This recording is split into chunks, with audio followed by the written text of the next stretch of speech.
함께 은혜 나누실 말씀은 누가복음 1장 18절에서 25절입니다. 누가복음 18절에서 25절 말씀입니다.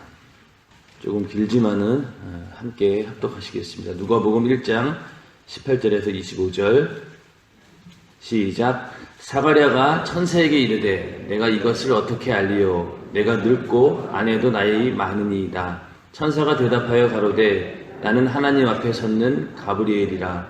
이 좋은 소식을 전하여 내게 말하라고 보내심을 입었노라. 보라, 이 일에 되는 날까지 내가 벙어리가 되어 능히 말을 못하리니 이는 내 말을 내가 믿지 아니함이거니와 때가 이르면 내 말을 이루리라 하더라. 백성들이 사가랴를 기다리며 그의 성소 안에서 지체함을 기이 여기더니 그가 나와서 저희에게 말을 못하니 백성들이 그 성소 안에서 이상을 본 줄 알았더라. 그가 형용으로 뜻을 표시하며 그냥 벙어리대로 있더니 그 직무의 날이 다 되매 집으로 돌아가니라. 이후에 그 아내 엘리사벳이 수태하고 5달 동안 숨어 있으며 가로되 주께서 나를 돌아보시는 날에 인간의 내 부끄러움을 없게 하시려고 이렇게 행하심이라 하더라. 아멘. 침례 요한의 이야기가 계속 이어지고 있는데 지난주 월요일에 말씀드린 것처럼 침례 요한은 마지막 그 말라기 선지자가 예언했던 다시 너희 선지 엘리야 선지자가 올 것이다 라고 예언을 했습니다. 그래서 그가 아비의 마음을 자녀에게 돌이키고 또 자녀들의 마음을 그들의 아비에게 돌이키리라 하면서 예수님이 오시기 전에 인류를 구원할 메시아가 오기 전에 바로 그 길을 예비하는 선지자 바로 침례 요한이 와서 너희들에게 회개를 외칠 것이고 그리스도가 오는 그 길을 예비할 것이다 라고 말씀을 하고 있었습니다. 이런 일들이 하나님께서 400년간의 침묵을 깨트리고 사가랴라고 하는 그 제사장 또 엘리사벳이라고 하는 그 제사장 출신의 가정의 역사가 시작이 되었고 그 이야기들이 계속 이제 이어지고 있습니다. 그래서 누가복음의 저자인 그 누가는 이렇게 예수님의 탄생 그 전에 침례 요한부터 근원부터 자세히 미루어 살핀다고 했기 때문에 그것이 바로 침례 요한의 탄생부터 시작해서 계속 예수의 이야기로 이어가고 있는 것입니다. 침례 요한은 이 땅에 온 목적이 유대인들에게 회개를 외치고 또 그러면서 침례를 주는 것이 사명입니다. 그래서 회개를 외치면서 유대인들에게 침례를 주다가 그 가운데서 성령을 받는 이를 네가 만나게 될 것인데 그가 바로 인류를 구원할 메시아다, 그리스도라고 하는 그 사명을 가지고 이 땅에 태어났습니다. 그래서 유대인들에게 회개하라를 외치면서 침례를 주다가 예수를 발견하게 됩니다. 그에게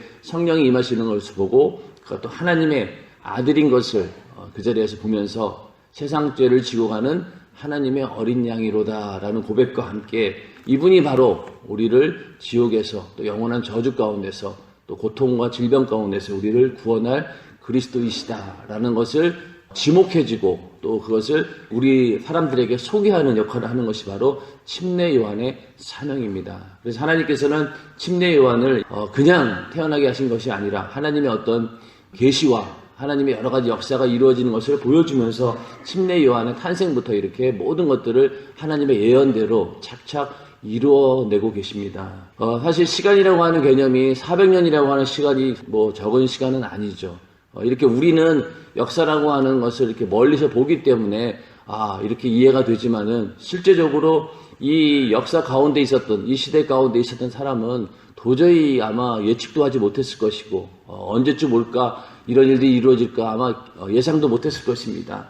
그리고 또 이러한 일들이 어떤 대대적으로 큰 어떤 대도시에서 일어나는 것도 아니고 또 정말 대단한 사람들에 의해서 이루어지는 것도 아니고 제사장 직분을 가지고 있던 그런 집안에서 어떤 여자가 잉태하지 못하는 그런 고통 가운데 있었는데 거기에서 잉태하게 된다는 그런 소식을 전해받음으로써 인류를 구원하는 메시아가 탄생하는 그 길이 예비된다라고 하는 것 아무도 이렇게 시작되리라고는 예측하지 못했을 것입니다. 그러나 하나님의 역사는 우리도 알지 못하는 사이에 또 우리가 알면서도 이것을 우리도 그냥 인식하지 못하는 사이에 하나님의 역사는 이루어지고 있는 것입니다. 여기서 이제 그 사가랴가 이제 침례 요한에 대한 출생에 대한 천사의 메시지가 지난번에 나왔었고, 이제 여기서는 이제 사가랴와 천사가 이제 대화하는 장면이 나옵니다. 그렇게 대단한 선지자가 이제 태어나게 될 것이다라고 얘기를 했는데, 거기에 대해서 이제 사가랴가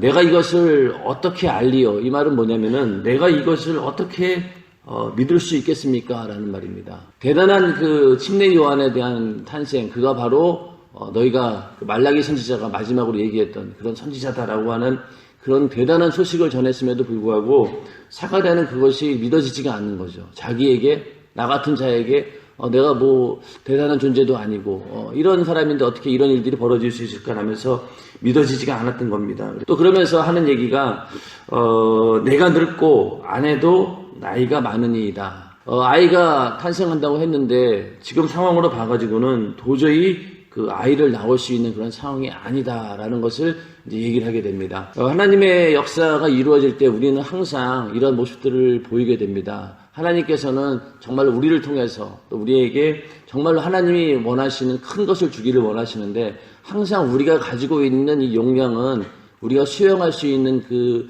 능력이라고 하는 것이 굉장히 한계가 있다는 얘기죠. 아무리 하나님께서 큰 것을 주기를 원하시고 또 우리를 축복해 주기 원하시지만은 막상 우리는 그것을 받을 때 먼저 육신의 생각이 떠오르고 내가 가지고 있는 상식과 지식과 한계에서 벗어나는 것에 대해서는 이게 도저히 인정하지 않으려고 하는 그런 것들이 있습니다. 사가랴도 마찬가지로 그가 정말로 신실하게 하나님을 섬겼고 또 여호와 앞에서 하나님 앞에서 정말로 경건하게 살았던 정말로 의인으로 여겼던 그런 사람이었지만은 막상 하나님의 위대한 역사가 이루어지는 이 앞에서는 인간적인 생각을 할 수밖에 없었고 도저히 불가능한 상황인데 어떻게 이게 되겠습니까? 라면서 이렇게 반문을 하게 됩니다. 그래서 우리도 하나님의 역사가 우리에게 다가올 때 우리는 정말로 기쁜 마음으로 또 담대하고 또 사모하는 마음을 가지고 그 일이 내게 이루어지기를 원합니다. 라면서 고백하는 그런 믿음이 있어야 될 줄로 믿습니다. 그래서 이렇게 사가랴는 우리가 이렇게 나이가 많고 도저히 이제 자식을 가질 만한 처지가 아닌데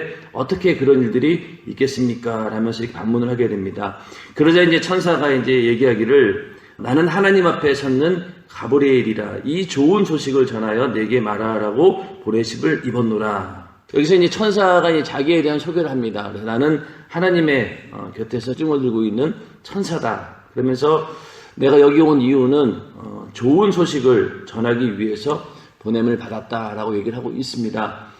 성경에 보면은 이제 천사에 관한 이야기가 많이 나오는데 우리가 이제 크게 이제 천사장을 세 천사장을 알고 있죠. 그래서 가브리엘, 미가엘, 루시엘 세 천사장이 있는데 가브리엘은 주로 이제 다니엘서에 자주 나옵니다. 가브리엘이 하는 천사장이 하는 역할은 주로 하나님의 메시지를 전달하는 그리고 하나님의 이상과 또 계시를 전달하는 이제 그런 역할들을 해서 메신저 역할을 하는 그런 천사장이 바로 가브리엘입니다. 그리고 또 하나 우리가 잘 알고 있는 천사장은 바로 미가엘이라고 하는 천사장이죠. 이 미가엘이라는 천사장은 하나님의 어떤 군대 역할을 하면서 악한 마귀와 싸움도 하고 다니엘에 보면은 이제 기도가 상달되는 것을 악한 마귀가 막고 있을 때 그것을 미가엘이 물리치고 기도가 상달될 수 있도록 해주는 그런 역할들. 그리고 요한계시록 12장 7절에 보면은 미가엘과 그의 사자들이 용으로 더불어 싸울세 이런 얘기가 나옵니다. 그런 것처럼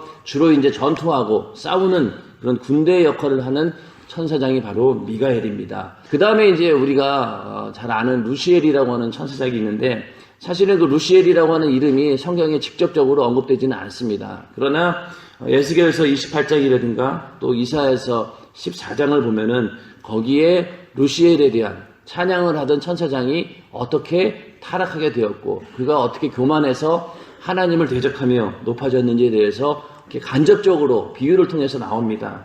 그러면서 거기에 그게 이제 루시엘 찬양하던 천사장인데 그가 이제 타락하게 되면서 그가 마귀가 되었고 사단이 되어서 마귀 역할을 하고 또 악한 영들을 부리는 그 악의 근본이 되는 루시엘 타락한 천사라고 얘기를 합니다. 루시엘이 타락하면서 루시퍼라고 하는 이제 마왕 사단이 되었다라고 얘기를 하고 있습니다. 어제도 이제 설교 가운데 목사님께서 하신 얘기가 원래 이 천사장 루시엘이라고 하는 천사장은 하나님을 찬양하던 천사장이었죠. 근데 그가 타락하게 돼서 마귀가 되면서 하나님 곁을 떠나게 되었고 하나님으로부터 저주를 받아서 영원히 돌아올 수 없는 그런 심판을 받게 되는, 지옥의 형벌을 받게 되는 그런 마귀가 되었습니다. 그렇기 때문에 이제는 그 찬양하던 그 자리가 비어 있는 거죠. 그래서 그 자리에 우리 인간이 들어가서 그때부터 인간이 하나님을 찬양하는 그런 역할을 하게 되었다라는 것이 이제 하나님의 뜻입니다. 천사들 가운데 세 천사장들이 있었고 그 가운데 이제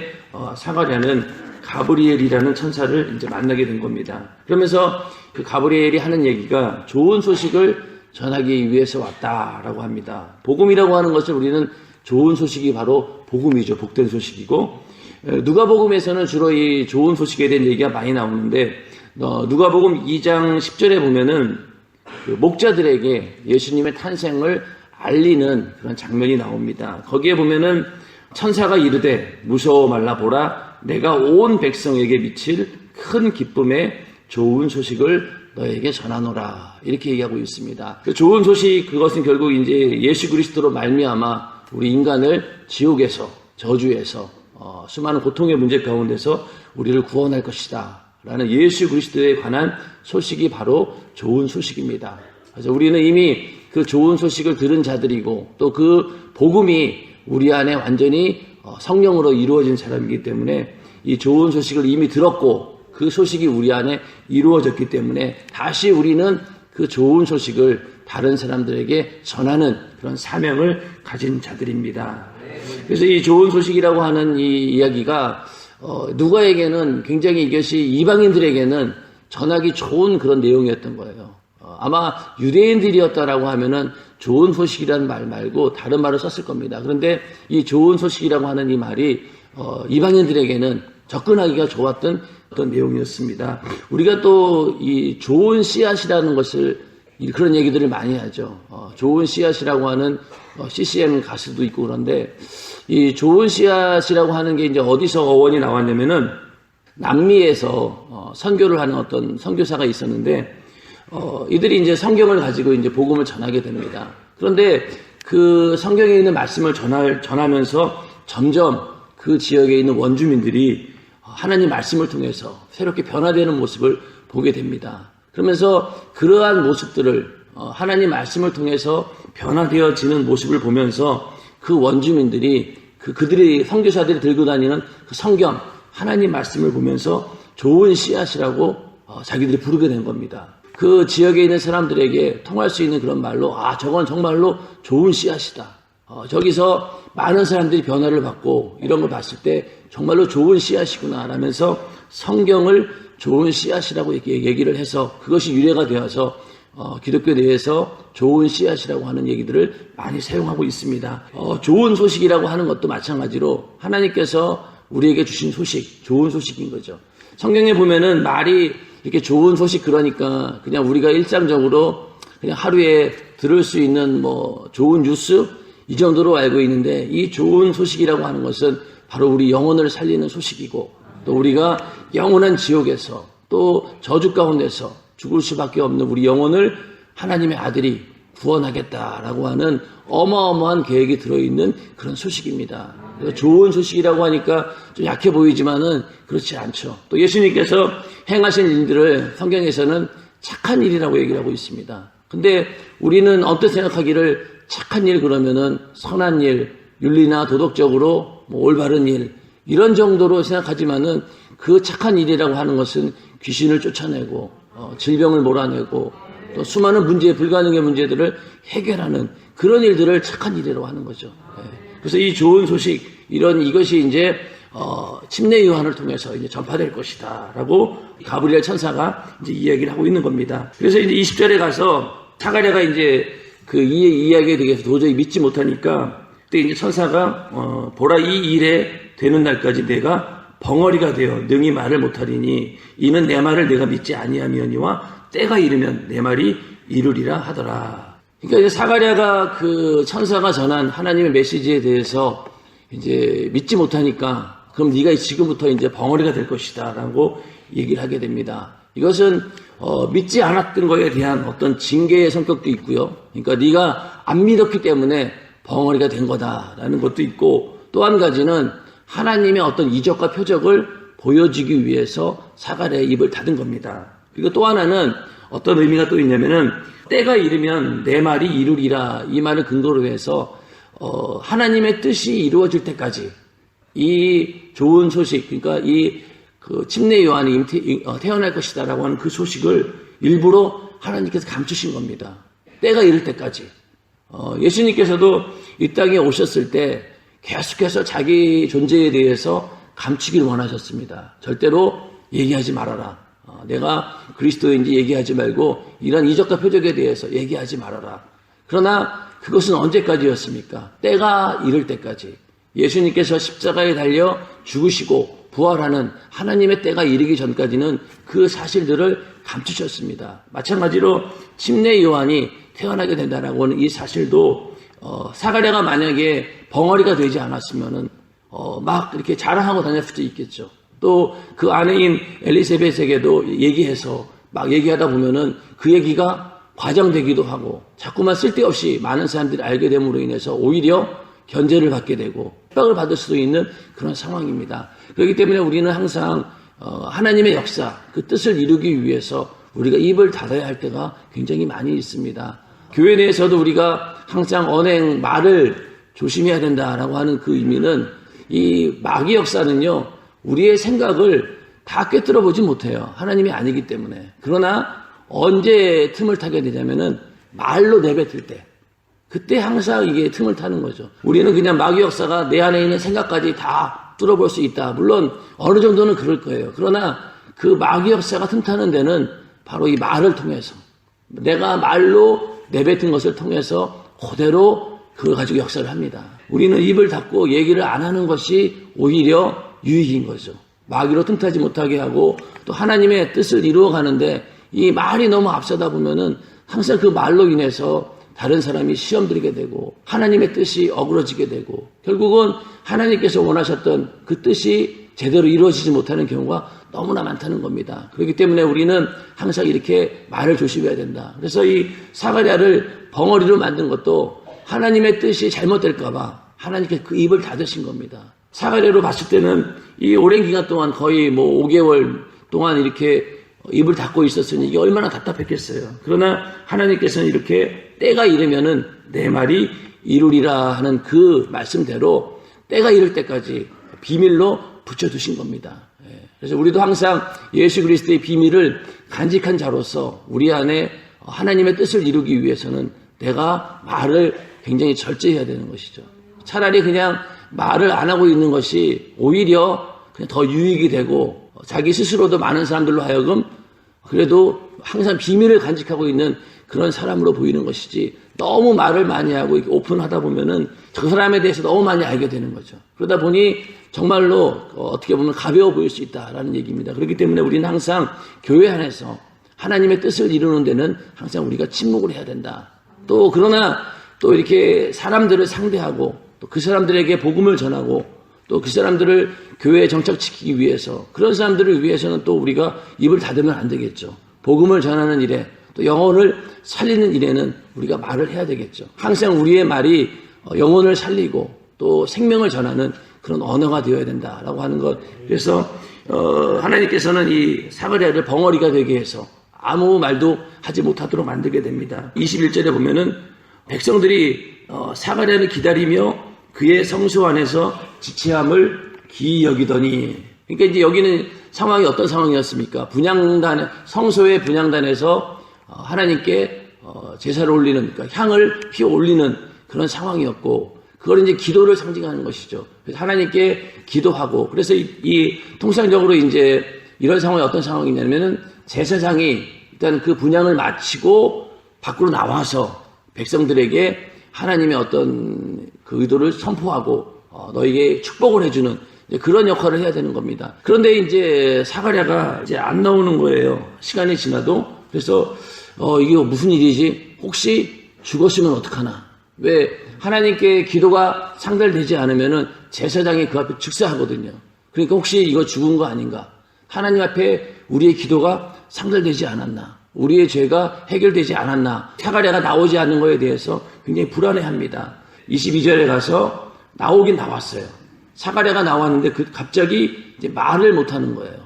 그러니 뭔가 있구나. 하나님께서 어떤 이상을 보여주셨구나라고 이제 알고 있었습니다. 그러면서 그가 형용으로 뜻을 표시하며 그냥 벙어리대로 있더니, 여기서 형용으로 뜻을 표시한다라고 봤을 때 말만 못하는 게 아니라 듣지도 못했을 것이다 라고 생각할 수 있습니다. 왜?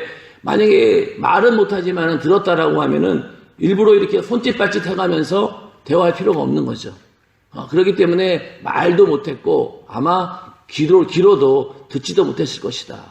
말도 못하고 듣지도 못하는 그런 상황 가운데서 23절에 가서 그 직무의 날이 다 되매 사가랴가 맡았던 그 제사장으로서 성소를 섬기는 그 일주일간의 그 모든 직무를 다 마치고 이제 집으로 돌아가게 됩니다.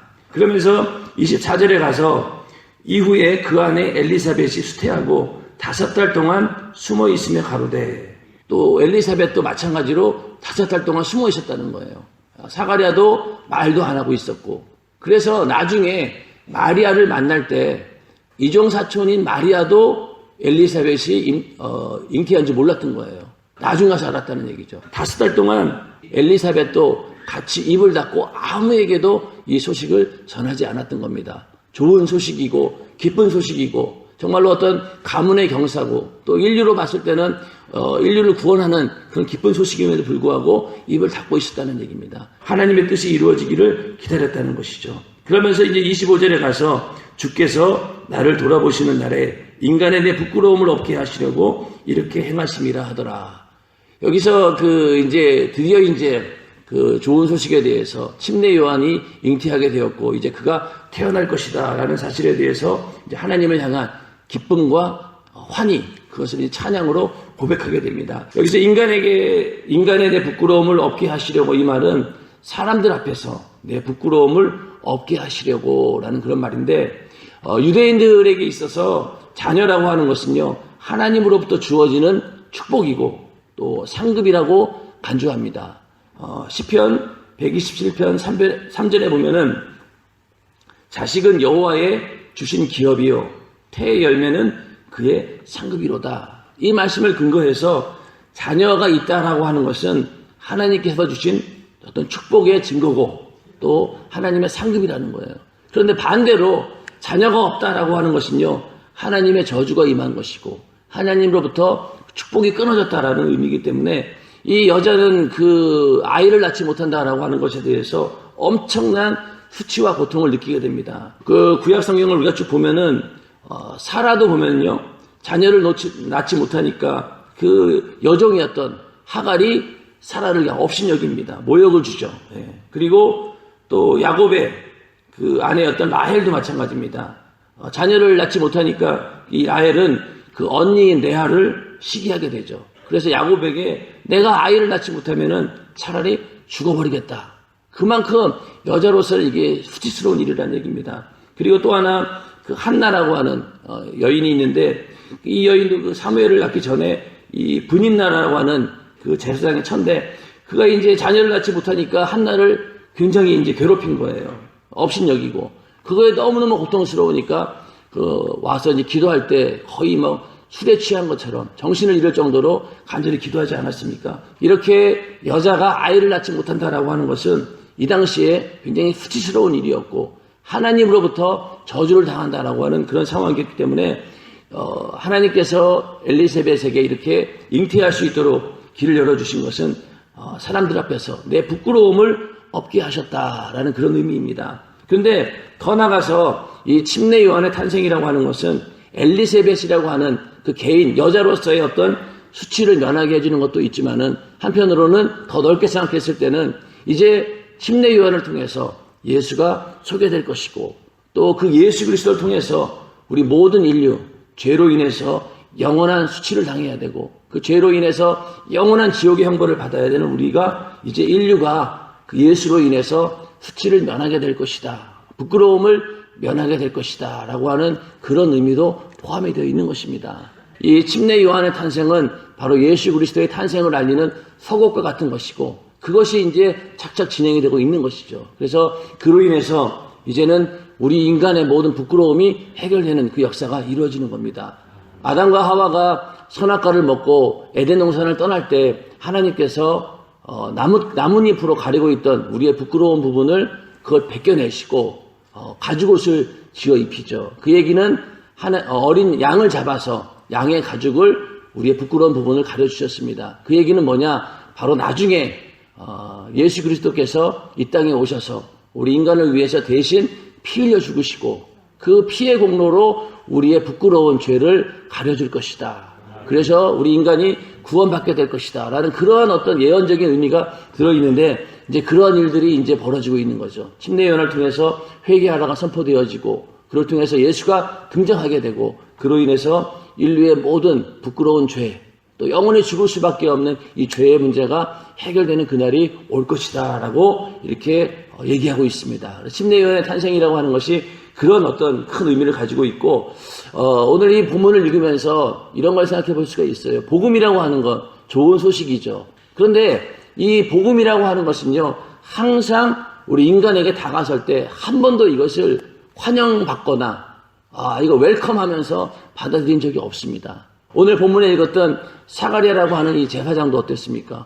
이게 믿어지지 않았던 거예요. 인간의 상식과 지혜로 믿어지지 않았고 도저히 이건 불가능한 일로 보였다는 얘기죠. 그리고 보면은 모든 상황 가운데서 복음이라고 하는 것은 항상 인간에게 구원을 주는 좋은 소식임에도 불구하고 거절당합니다. 거부당하죠. 왜 그럴까요? 그것은 인간의 한계를 시인하도록 요구하기 때문에 복음을 딱 우리가 처음 만났을 때 거부 반응 느끼잖아요. 왜 그랬을까요?